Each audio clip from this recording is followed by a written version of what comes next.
Hola, yo soy Lidia García y esto es un poco de la historia educativa de la Argentina y de mi familia.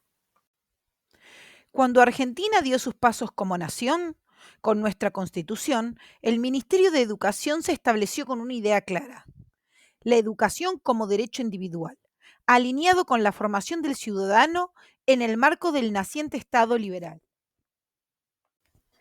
Pero la verdadera transformación llegó en 1884 con la Ley 1420.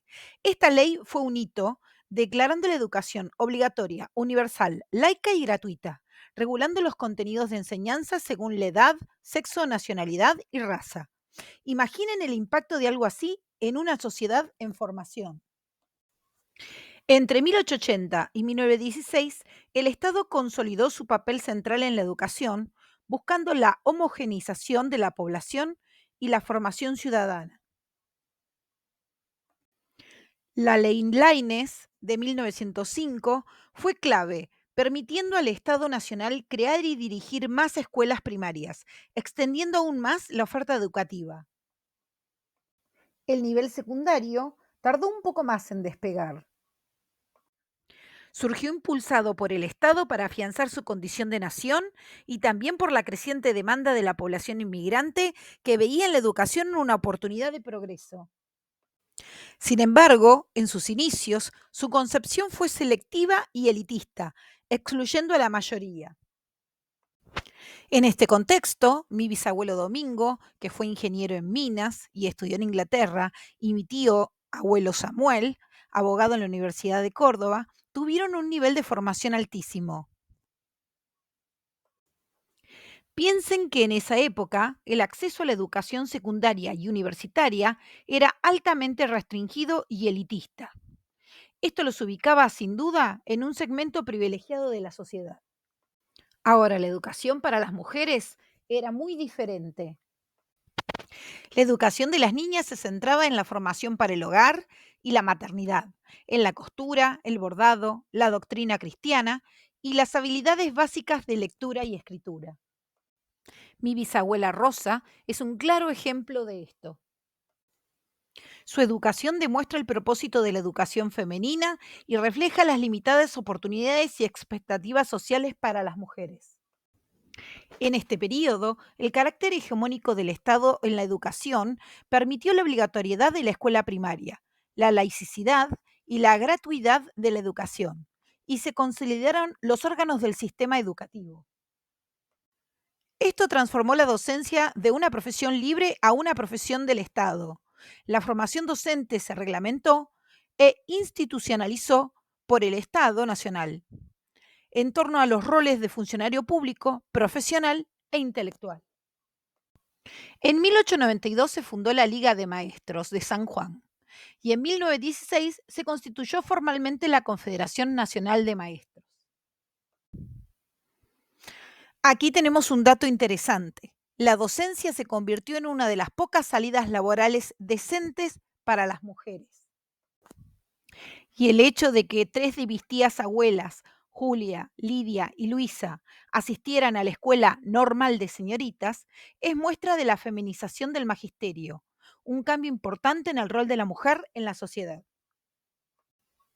En 1943 ocurrió el golpe militar del general Ramírez, que implementó una política represiva, introduciendo la religión católica en las escuelas, eliminando el carácter laico y realizando una purga de maestros y profesores indeseables.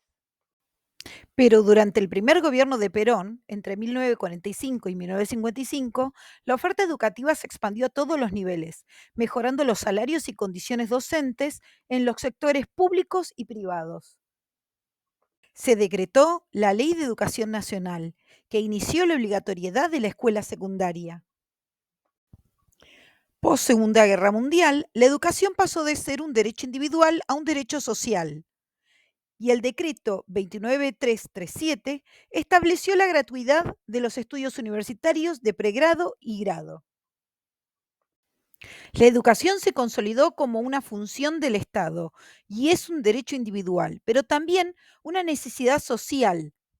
La educación universitaria dejó de ser de élites para transformarse en un espacio donde los ciudadanos podían ejercer un derecho ciudadano universal. Mi madre, Lidia Esther, vivió en carne propia la inestabilidad política de la década de 1970 en Argentina, con mucha inestabilidad, represión estatal y violencia durante la dictadura militar de 1976.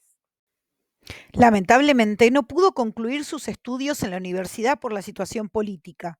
El sistema de educación pública fue objeto de estrategias represivas y discriminatorias buscando restablecer valores perdidos y eliminar núcleos democráticos.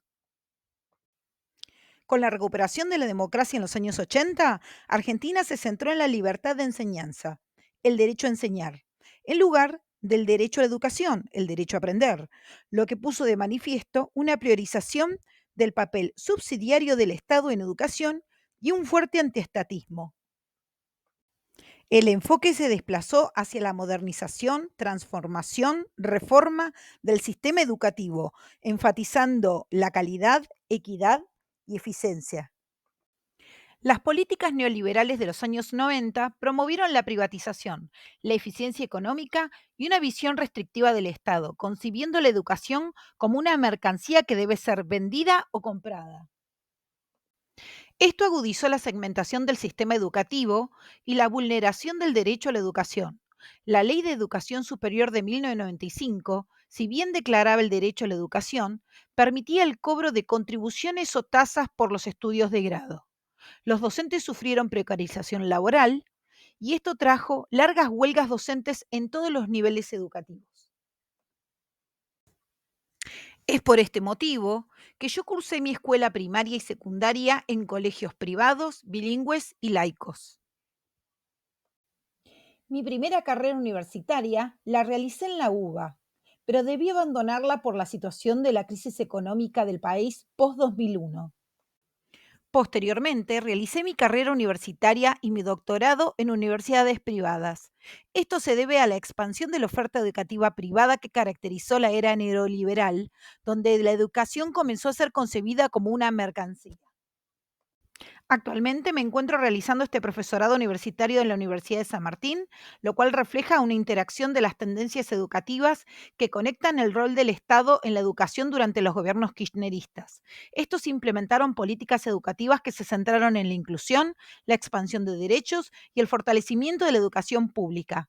La Ley 26.075 de Financiamiento Educativo del 2005 apuntó a incrementar la inversión en educación hasta el 6% del PBI y mejorar los salarios docentes. Durante el gobierno de Macri, la política educativa priorizó las demandas del sector empresarial. Esto se redujo en un achicamiento administrativo y presupuestario de las áreas socioeducativas, la eliminación de la Subsecretaría de Equidad y cambios en programas como Conectar Igualar y el de financiamiento de la educación sexual integral, ESI. Mi sobrina Lourdes actualmente cursa el secundario en el gobierno de la ciudad de Buenos Aires en el programa Adultos 2000, lo que demuestra el desafío nacional del fracaso escolar y el abandono del sistema educativo tradicional. Los desafíos futuros incluyen la adaptación a la realidad digital, preparando a los jóvenes para un mundo de códigos, algoritmos, robots y océanos de información. Se plantea la necesidad de una revisión profunda del propio modelo escolar, por estar desfasado de las condiciones culturales y de las exigencias de la contemporaneidad. La educación en Argentina es un reflejo de nuestra historia, nuestras luchas, nuestras aspiraciones. Es un camino en constante evolución y cada uno de nosotros, con nuestras propias experiencias educativas, somos parte de esta historia. Gracias por acompañarme en este recorrido. Fue una hermosa materia, me encantó. Muchísimas gracias.